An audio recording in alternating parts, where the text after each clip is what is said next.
Howdy, Jacob here. Today I'm going to do a more in-depth analysis on Dlocal. When we initially did it, when we initially made our assumptions, it looked like a screaming deal. And so I did a deep dive on the business by looking through its 20F of the last 2 years, as well as their most recent couple quarterly reports to get a general idea of the management that we're dealing with and some of the language that they say to describe certain events.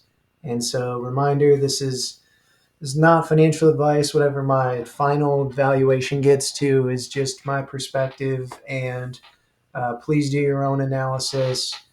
And why would you trust any? Why would you fully trust anyone on YouTube, anyways? Hopefully, you can trust me a little bit to do evaluations alongside of. But again, I'm not. This is definitely not financial advice, whatever I say. So, the review of the company. First, let's look at the numbers to remind ourselves about it a little bit. It's in the financial services industry, 4.8 billion market cap on 4.2 billion enterprise value. They've only been around since 2016, and they're a payment platform online, mostly around the South American area. Growth is absolutely astronomical, but again, they've only been around since 2016, so we're looking at a very novice company. Margins look great, but they are going down, so that's a little bit of a concern. Gross margin from 65% to 48%, but we are still seeing return on invested capital, yes, go down, but still 30%. So the use of cash recently has been a bit of share repurchases, a little bit of debt pay down, and then a bit of reinvestment back in themselves. And so let's go over some of the notes that I wrote down. And I see that, okay, so here are some notes. Everything is up year over year, but the actual gross and profit margins were suppressed 3% apiece. So that is a little bit concerning. That mostly, if I would think of a very novice company, I would think that their margins would actually be expanding, especially on the profit margin side, to where you're just throwing everything to reinvest back in the business. You're not really taking a lot of money out and giving to shareholders and such. But in this case, it looks like they started just with fat margins. And although their gross income and net income are increasing, in relation to revenue, it's going down on a margin perspective. And then every quarterly report includes a full page of their co-CEO comments. And so that's been very informative to read through that one page to really get an idea of what the what the co-CEO is talking about. It's not shown here, but if you look at if you open up their report, you'll be able to see exactly their page describing the business. And it looks like what I point out here, it sounds like to me like they know that this is an immensely growth. There is going to be immense growth into this business, and they're really balancing out growing the business with understanding that they don't want to grow so much. It's like running down a hill. They don't want to run so fast down the hill that they trip and fall. They want to, although they are still running very fast, obviously faster than what you could normally. They want to make sure that each foot steps on the ground and they're not overemphasizing or overutilizing their speed to just start tumbling.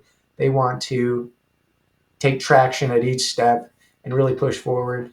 And again, that's just a general topic. It's not actually like, will they do this? I don't really have enough years of experience to know if they'll be able to accomplish this or not, but it's good to know that they understand that, especially for a newer company, since a lot of newer companies are mostly just like, best case scenario is all that matters, but there's always the doo-doo plan.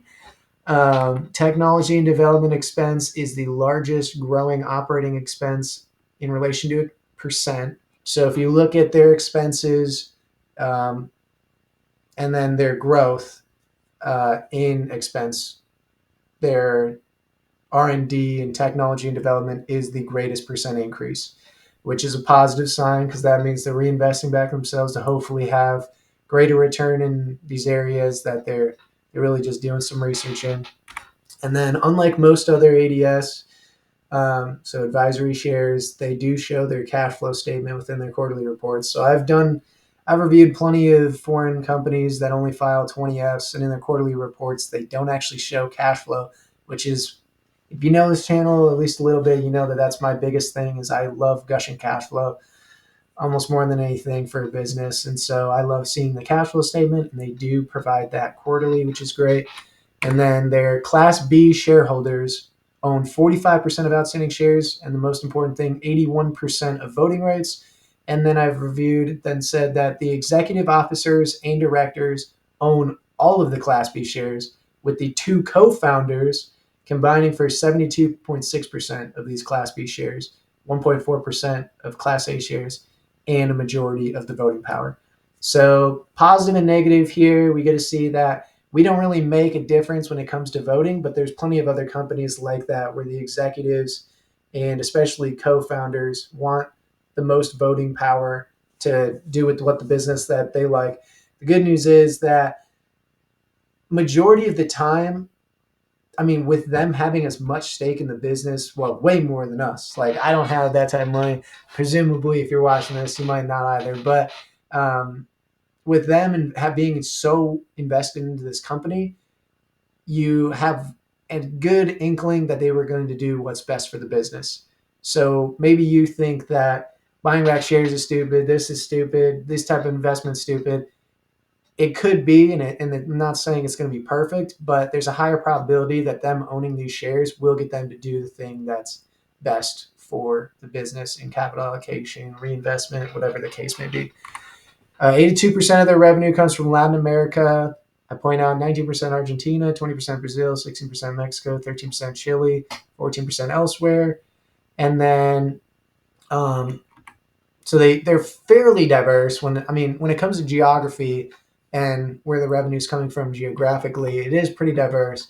But these are companies that are, what is it called? They're hopefully on the way up, but again, right now, their political systems might be very influenced, and I don't want to get too far into anything, but there could be a lot more risks based in these areas rather than if 80% of the revenue came from the United States, which again, I'm not saying political intervention can't occur in the United States by any means, but it, we understand if we are Americans, if you're watching this, I don't know, but you just have a better understanding of what goes on in your particular location. Whereas, there could just be a couple more risks geographically from this, but I do like that they're diverse enough a little bit, at least, to where if something happens in Argentina, yeah, it would be a big hit. It's 90% of their revenue, but they have so much growth in these other areas that they should still be fine. This was a note that they wrote. They intend to retain all available funds and any future earnings to use for growth and operations for the business with no expectation for dividend. Love to see that. I just love hearing with these massive ROIC businesses with a lot of growth, they don't want to pay dividend. I love that. And then they repurchased shares starting in December of 2020 at $15 a share. So, which makes me think that either they just have a gushing amount of cash and they don't know what to do with it, so they're buying back shares, or they really think that anything under this $15, at least last year, is extraordinarily cheap. And the 20F should be coming out shortly to where we get to see these other share repurchases. So with my new assumptions, I really felt comfortable with these assumptions for the most part. I just kind of expanded the margin a little bit because that's the one thing I'm less confident in. And so I just created a wider range of margins here. And I was comfortable with this terminal P. I think after 7 years, they'll still only be a 14, 15-year-old company. 2016, 8, 7, 15-year-old company. And so they'll still be relatively novice and still likely have a lot of growth opportunities ahead of them. And so you get to see that I get to a price pretty close to now. I mean, I know this is my in-depth research, but I'll probably just research some more. And I hope, you do your own research if you feel comfortable investing in advisory shares and, places that have revenue well outside of here. You just got to, if you really trust the numbers, I think that this could easily be a great investment. But again, don't do anything because I say so, whatever to me. So hopefully you have a great rest of your day. Thank you.